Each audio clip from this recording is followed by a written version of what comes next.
What's up, guys? Ballin with Blizzy back with another video. This week on the PGA Tour, we're heading to TPC Scottsdale for one of the most wacky, wild, fun events that the tour plays all year. Not a signature event this year, but signature for the people, and especially the 16th hole down there at TPC Scottsdale. We're going to take a look at the course preview. We're going to take a look at the betting odds, some course history data based on how guys have sort of played there over the years. We'll, of course, make a custom model on rickrungood.com. Shout out last week, Siwoo Kim, #1 in that model, finished T2 in the tournament. So really good job there. And then we will, of course, jump over to DraftKings to try to make a single entry lineup that can make some noise. So let's get started by heading over to BetSperts and looking at the course preview. So here we are, the Waste Management Phoenix Open at the aforementioned TPC Scottsdale. As we said, it is known as the People's Open.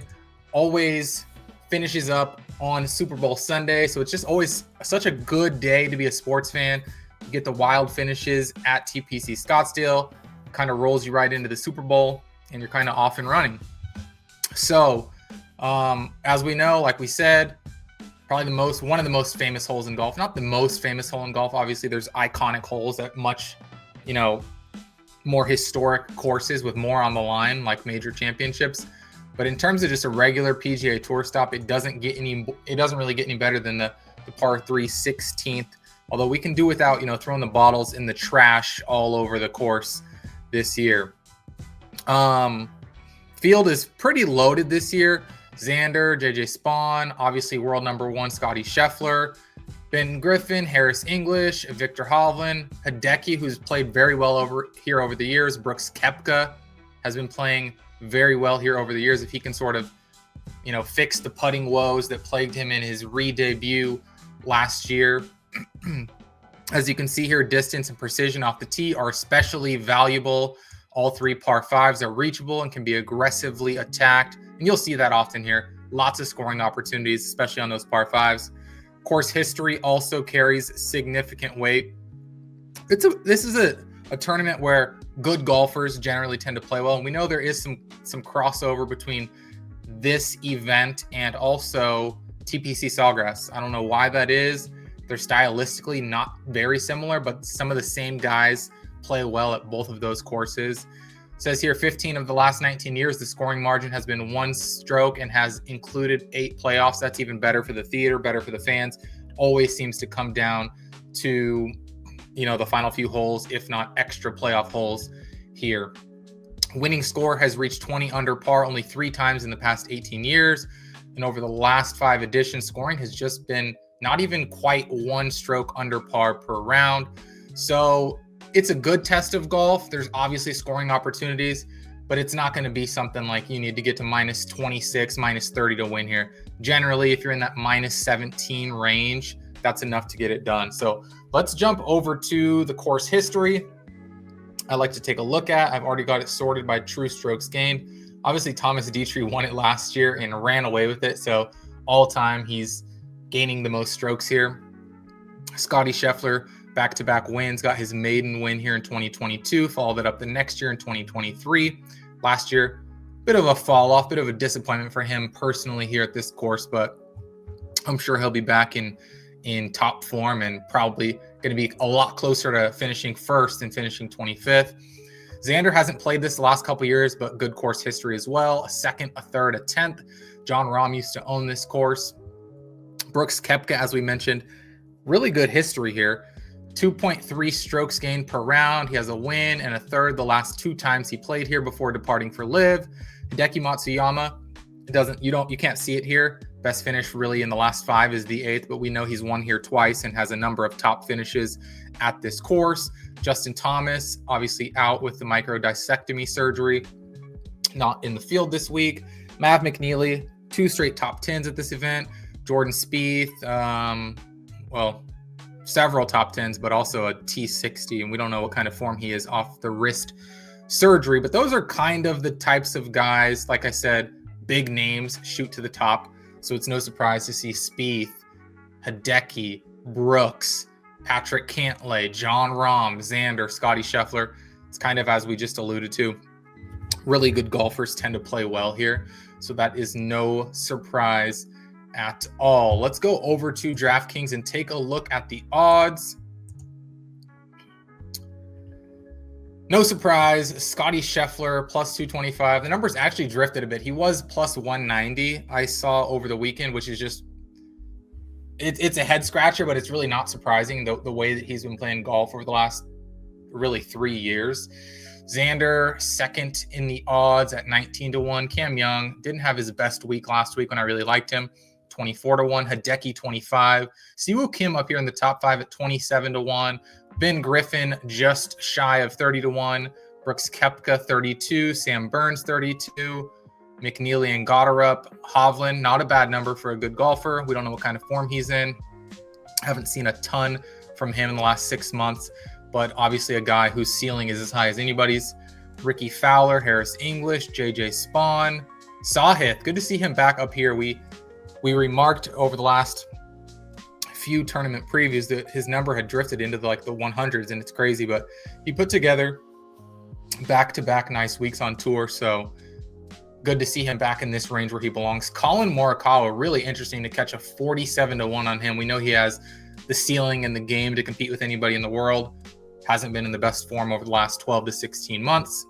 Jordan Spieth, 54-1. Daniel Berger, I like here. He's played well here in the past, 61-1. Wyndham Clark, again, up and down, but ceiling as high as anybody, 68. I do like this number on Corey Connors and Minwoo Lee at 70-1. I think those are very fair prices for guys whose ceilings we have seen can compete with the best in the world. So I don't think those are disrespectful numbers at all. I actually like both of those numbers. Sepp Straka, all the talent in the world as well, can compete with anybody any given Sunday. 80-1. Finau put together 2 nice rounds over the weekend. Last weekend and got some things going there at Torrey. Maybe he can keep the run going. Probably not going to win a tournament like this, but if you can catch a top 5, a top 10, whatever the case may be. Akshay Bhatia, I like this number. We know his ceiling. Again, when he gets it on, he just can ride a hot putter. He can, really put some darts onto the green. So I think 140-1 is a fair number for him. Again, the question is, what kind of Akshay Bhatia form are we getting? Anybody else to shout down here? Ryan Fox always can put it together. We saw him get a nice win last year on tour. Davis Riley, all the talent in the world, obviously coming out of college, has not quite carried that over to the pro level. And then we're just talking about, and this is interesting, Cameron Davis, a guy that we've seen when he gets hot, he gets really hot and can shoot low scores. I think of, his success at Rocket Mortgage. Maybe worth, why not $1 to turn $1 into $8.25? But that's about it. Most of these guys near the top are going to be the ones competing to win, and most likely it's going to be this guy that you may have heard of, Scotty Scheffler. So let's jump over to build a custom model on rickrungood.com. So let's build a custom model for this week. And I don't think you get too cute. I think this might be the first time this season that I'm going to weight some course history metrics, but let's start with 15 strokes. Start with 15 weighted strokes gained total as the base in the model. Let's see approach over the last 50, just because some of these guys in the swing season weren't competing. So let's get some data going back to last year. Let's go 10. Let's go birdie or better gained. Let's put 10. Bogey avoidance. Let's put 10. I always think that's important no matter really what the course is.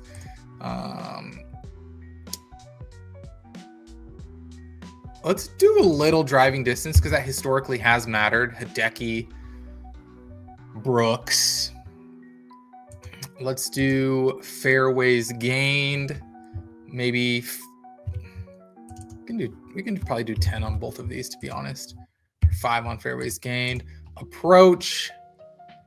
Let's do opportunities gained. I think that's going to be big here. Let's go 15. Let's go some course history at TPC Scottsdale. Let's do 10. And then Where do we want to add something? We've got opportunities gained. What is this again? Oh, that's birdie opportunities. Anything else that we really want to prioritize here? Let's just take it back and add 20. No, let's not do that. Let's keep that at 10. Let's raise this to 20 strokes gained total. And then let's find a category that we want to add 10 to. And that might be,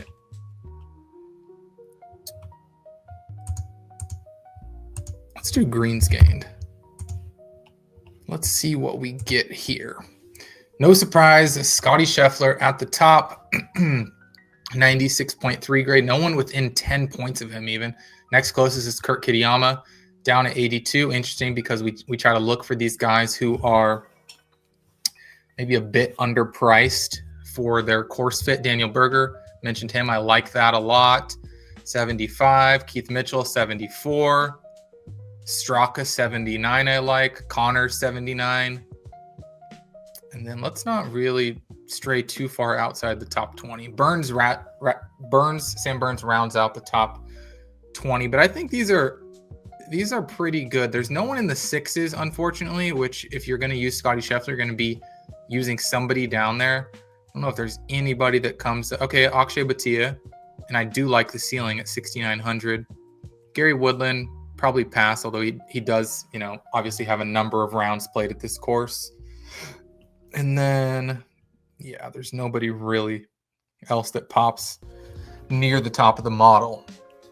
So, yeah, if you're looking for guys one and done, outrights, I like to stay within the top 15 to 20. I like to see that some of these guys I mentioned are in here. You get a good price, like I said, on Corey Connors. You can get a good price on Sepp Straka. Kurt Kitayama, I didn't even see what his price was.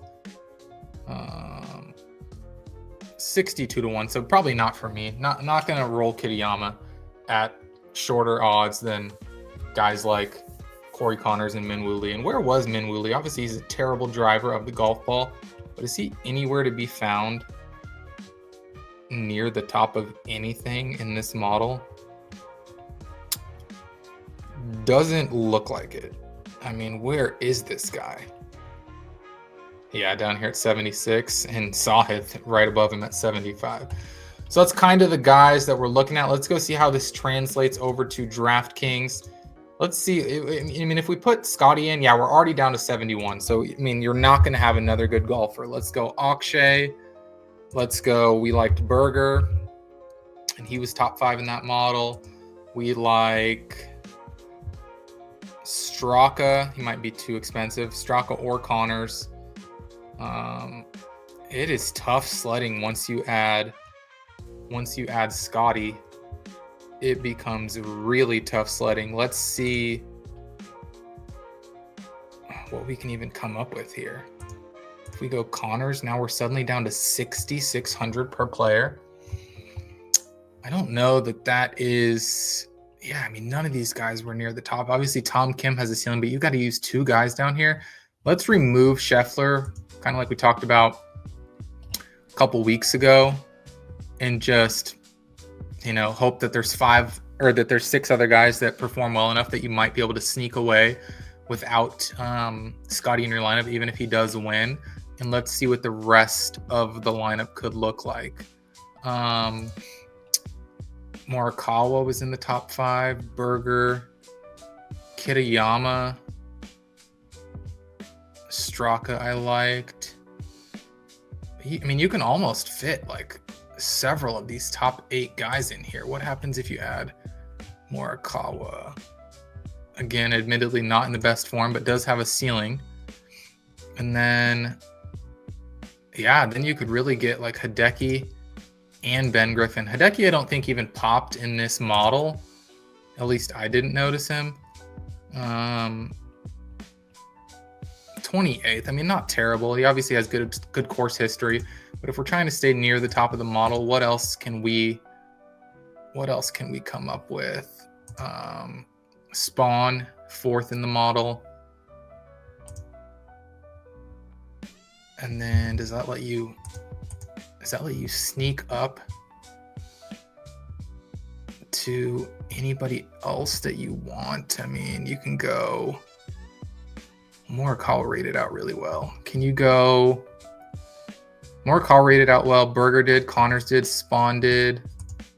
Maybe if you rearrange the money and you do a 2v2, taking out Griffin and Batia, can you get maybe Straka, who I like, and then Hovland or McNeely? Hovland is 7th here. McNeely 17th. I don't mind either. I do think Hovland may go underappreciated, underowned, and we obviously know we just have to kind of deal with the ceiling versus the floor. His floor can be really low, his ceiling can be very high. But I think you get a ton of upside here. Morikawa, Straka, Berger, Connor, Spawn, Hovland. Would it shock anybody if any of those 6 guys won?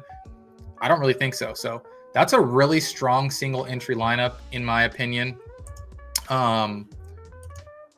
So I mean, if you have it in you to kind of fade Scottie Scheffler and again take a stab at the best player in the world, either isn't going to win, or you do have the out where he wins, but all those guys in the 6,000 range that you're going to have to use with him to fit his salary just completely bomb.